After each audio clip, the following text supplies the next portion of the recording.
Nepal is facing unprecedented crisis in its history.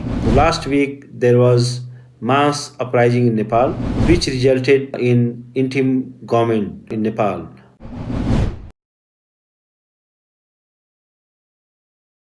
Sushila Karki was appointed as a first female prime minister in Nepal, and she was a former chief justice of Nepal in the Supreme Court, and she has an image of anti-corruption icon. She is a bold lady and she has a legal knowledge, jurisprudential knowledge. So the Gen Z, the youth population, they trusted her so she can lead the government forward and stabilize the situation in Nepal. She is a kind of stabilizer, emerged as a stabilizer in Nepal. Nepal, there was a aftermath of movement, uprising, there was a political vacuum, security vacuum, and constitutional vacuum. And there is no possibility that government can form within the framework of the constitution, because the Gen Z, the youth population, they don't wanted to have any old leader as a prime minister. They wanted some neutral figure who have some good image to whom they can trust. So Sushila Karki is the only choice because she has a track record to fight against corruption and bad governance. She became a kind of iconic figure for fighting against the corruption. And so Sushila Karki was chosen as a prime minister by the Gen Z, the youth leader of Nepal, and there is a huge trust is there on her.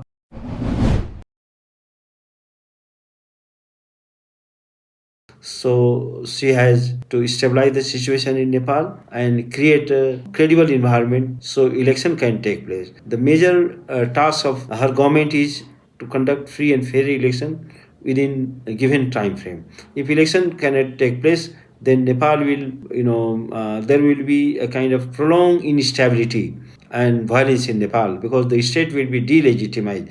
And even the 9th September also there was a situation of not only the failed state but the state was collapsed. So there was no way out. So how to path of new government so new government can form. Since there is a big hope that Sushila Karki will stabilize the situation and she will be able to conduct election in a timely manner. But the election cannot held automatically. A lot of things need to be done. To my mind, three, four, step need to be taken immediately. First, issue is that since 8th September, there was a massacre. The young children, they were brutally murdered by the state. So that was heartbreaking things. There is a large number of protesters. They came out the street against the corruption, nepotism, structural corruption, policy corruption, because corruption was institutionalized in Nepal. The agenda of good governance was hijacked. State was a kind of privatized,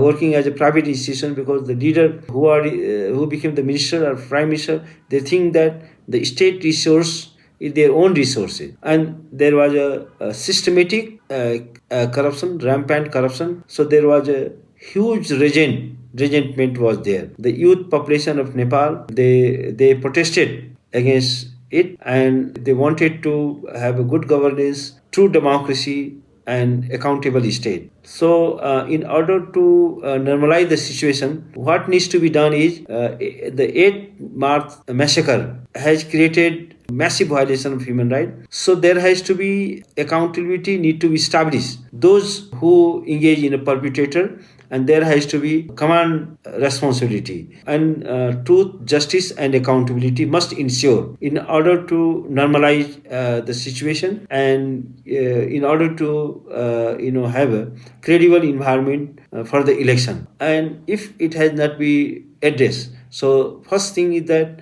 there has to be a high powered commission, independent commission, judicial commission with participation of legal expert and civil society, so fair and impartial investigation can take place, and those perpetrators, they must brought to the justice. So justice, accountability, and truth is must. Truth has to be discovered, and justice has to be ensured, and accountability has to be established. The criminal accountability has to be established, because that was the criminal act is perpetrated and committed by those who are holding the power. And so the thing is that Sushila Karki has a major agenda. And second thing is that in the 9th of September, there was a government building was burned down. Destruction of public properties. Even Supreme Court was burned down. The Singh Darbar, which is the main Prime Minister's office, the ministry, all burned down. So the accountability has to be also established for those who committed crime and the state property has been destroyed. It's a serious crime and it should not go unpunished. And there has to be impartial probe, impartial investigation, and there has to be credible investigation. That incident which took place in 9th September. So if it will done in a fair and impartial manner, investigation is done in a fair and impartial manner, so it will also create the conducive environment for the free and fair election.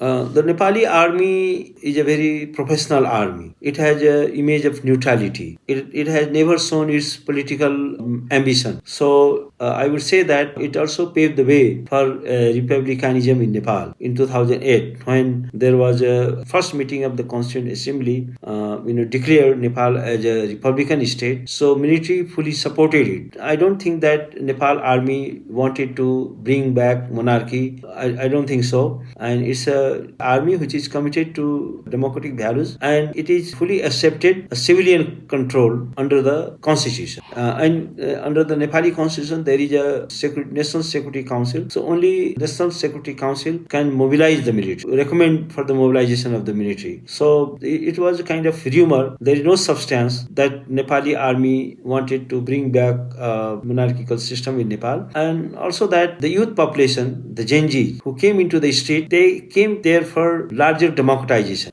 They wanted to have an accountable state, good governance, corruption-free state. So monarchy is not the answer. Monarchy cannot, meet the aspiration of the new generation. And people of Nepal and even youth population of Nepal, they wanted full-fledged democracy with sovereignty must be rest on the people, and there has to be an inclusive state. There has to be a broad-based participation, and monarchy is not the answer, because the remedy should not be worse than disease. The ills of democracy can be cured by more democracy. The authoritarianism or dictatorship is not the answer for this mess. Of course, people are suffering from corruption, bad governance. So the monarchy cannot meet the aspiration of the new generation. Anyway, it is interested to bring back monarchy. So I don't think that there is any possibility.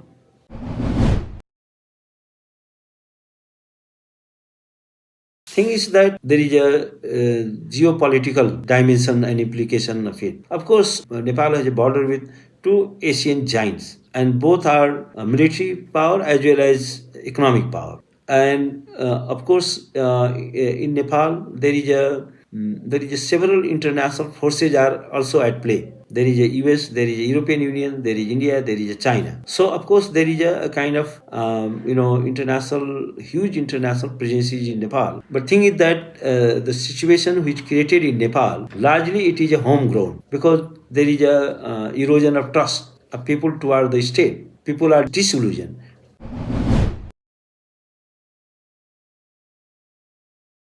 We had a democracy, but it worked for the interest of the few. Only small handful of people have been benefited out of it. There is a malfunctioning of democracy. Democracy has been hijacked. So in the name of democracy, it is a kind of oligarchy. There is no genuine participation. There is no genuine empowerment of the population, and youth are largely neglected. There is no employment, there is no job, they don't have any say in decision making process, and there is a large number of people has been marginalized. They don't have any meaningful participation in the governance process, in the decision making process. So democracy in Nepal created winners and losers. Only the small number of population emerged as winners, and large number of population was the losers in the democratic setup. But it was not a genuine democracy. It is like a cosmetic. There was a periodic election, but election was hijacked by the elites.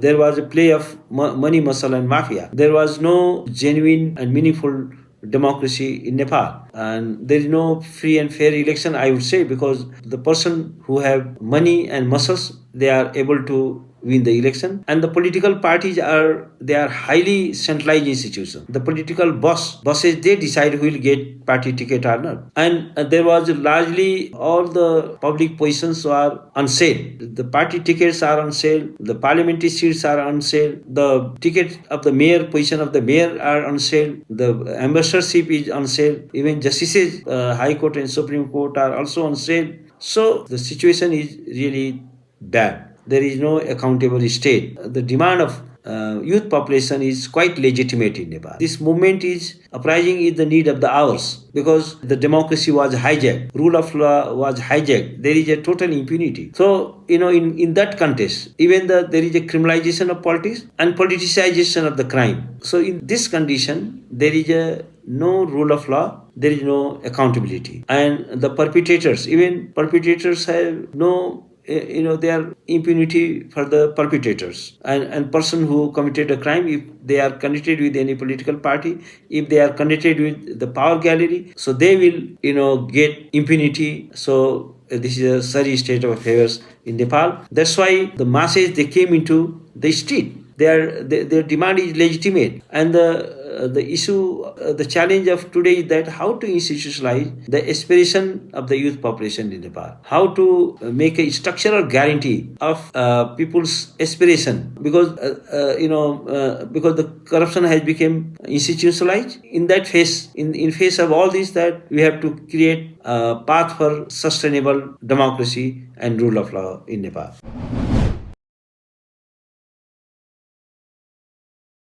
I think at this point, Nepal is in a very difficult situation. People are talking about what will be the future of Nepal. But I think that despite of all these difficulties and crises, Nepal will emerge stronger, provided that there has to be mobilization of civil society, private sector, and youth population. So a couple of things needs to be done. First, the aspiration of youth population, aspiration of the nation, it needs to be institutionalized, and there has to be a massive rewrite to the constitution, because there are some, the constitution has been largely delegitimized in that process, because it's not because of constitution itself, but the way constitution was functioned, the way constitution was hijacked. But we need more provisions, so the larger accountability of the state actor can be ensured. The larger accountability of the person who holds the public offices, their accountability needs to be ensured. The same person time and again becoming a prime minister, so there has to be a term limit. The same person can, since last 30 years,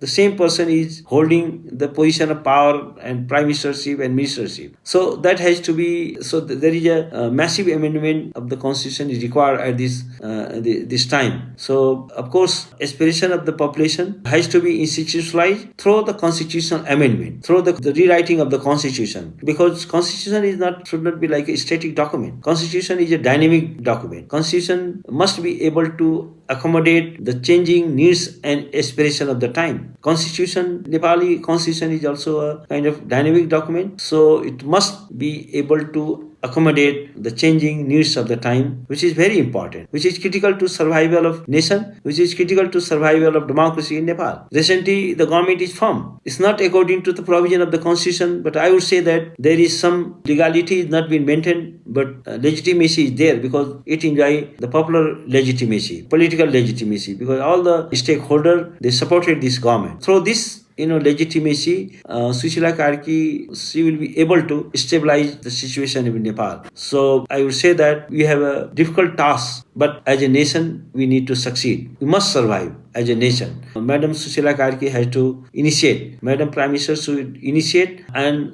with the broad-based dialogue with all the stakeholders, with the civil society, with population, farmers, with the political forces, and there has to be a kind of big consensus need to be emerged out of this. So if there is a vision and commitment, so you can ensure the future of the nation, because Nepal being a country of 30 millions, it is a sovereign nation, it's a member of United Nations. It will not disappear from the map of the world. So it has to be survive under any circumstances. And people of Nepal, they love their nation. They want to build their nation. Nepali people are resilient people. So I think that people will survive in this hour of crisis and nation will move forward.